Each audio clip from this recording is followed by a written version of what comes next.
Anak-anakku kelas 11 produksi, salam ketemu kembali dengan Ibu Sebayang pada bidang studi perencanaan dan pengendalian produksi materi yang kedua. Sebelum kita masuk pada materi yang kedua, kamu harus ingat apa materi kita yang pertama kemarin, yaitu tentang pengendalian mutu.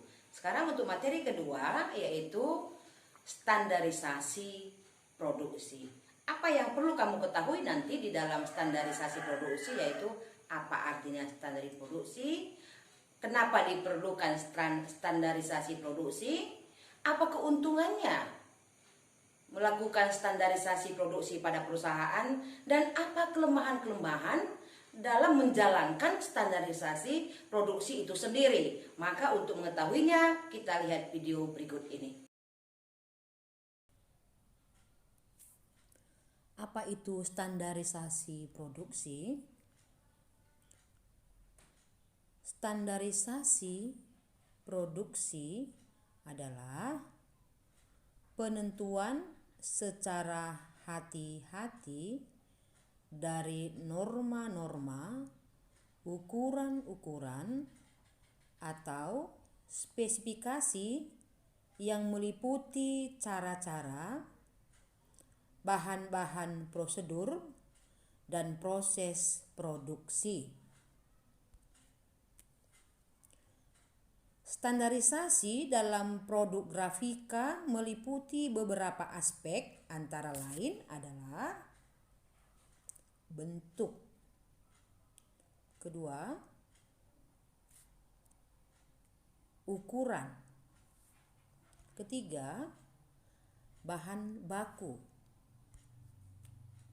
Keempat, desain warna. Apa tujuan standarisasi proses produksi? Tujuan standarisasi proses produksi adalah untuk menghemat waktu dan bahan, artinya kualitas baik dapat diperoleh dengan waktu yang singkat. Pada dasarnya, setiap perusahaan percetakan perlu menetapkan standar produk grafikanya berdasarkan permintaan pelanggan. Hal ini merupakan aspek penting karena media komunikasi tercetak. Maka untuk itu, beberapa alasan perlunya standar produk cetak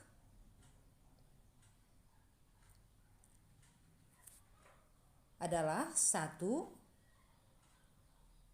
Produksi cetak tidak dapat dinikmati oleh masyarakat tanpa dikemas secara menarik. Yang kedua, bentuk produk cetak berupa data dan pesan yang dikemas sesuai dengan kaidah-kaidah bahasa dan disiplin ilmu yang dibutuhkan oleh masyarakat. Yang ketiga,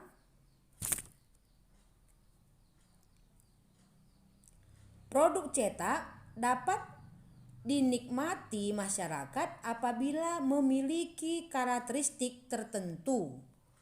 Artinya, informasi yang ditawarkan kepada masyarakat memang memiliki pesan yang berbobot dan kemasan yang menarik.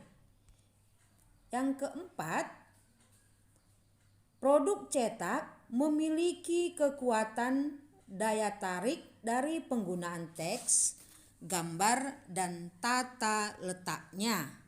Oleh karena itu, untuk memperoleh produk berbobot pesan yang menarik masyarakat harus ditangani oleh orang-orang yang profesional dalam bidang grafika. Nah, dengan keempat alasan di atas, maka produk informasi tercetak harus distandarisasikan, baik bahan bakunya, prosesnya, maupun cara dan prosedurnya.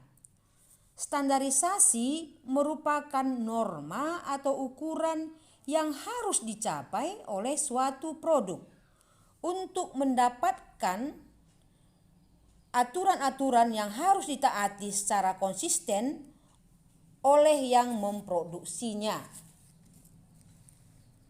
Setiap perusahaan percetakan yang memproduksi barang cetakan sudah waktunya menerapkan standarisasi produk, karena tuntutan konsumen akan kualitas barang cetak sudah begitu kuat. Standarisasi produk pada awalnya belum disadari oleh banyak perusahaan grafika, tetapi setelah tuntutan konsumen terhadap standar produk mulai meningkat dan kompleks, maka mau tidak mau perusahaan grafika harus segera menyiapkan diri. Di satu pihak, para perusahaan grafika agak berat untuk mulai melangkah ke arah standarisasi produk. Namun di lain pihak, dengan melakukan standarisasi produk akan dapat menguntungkan perusahaan itu sendiri. Nah, apa keuntungan memperlakukan standarisasi produk? Yaitu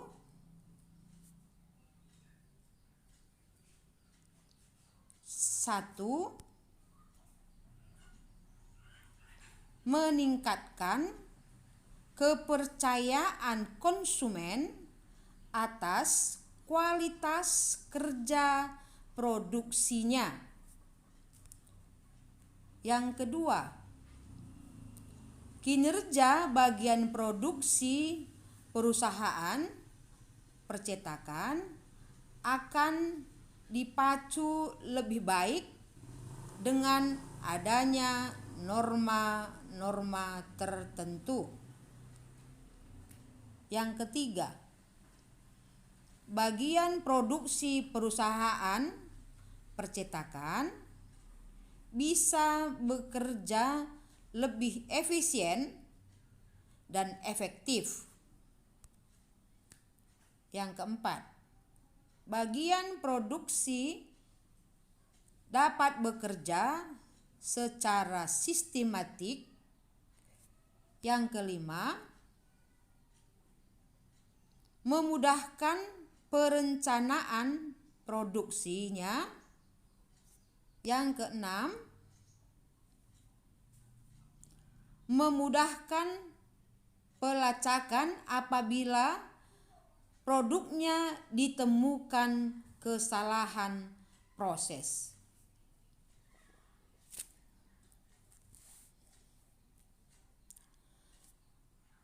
Kemudian, kalau ada keuntungan, ada juga kesulitan-kesulitan dalam menjalankan standarisasi produksi. Nah, kesulitan dalam standarisasi produksi adalah satu,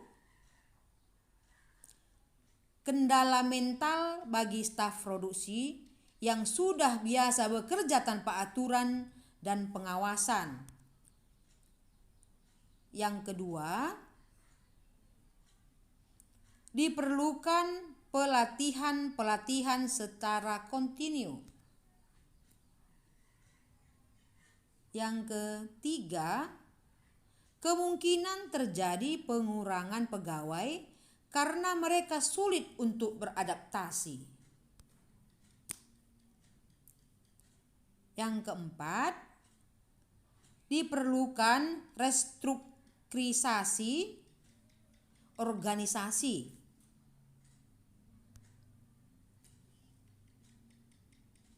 Yang kelima, diperlukan alat-alat ukur untuk menetapkan standar produk.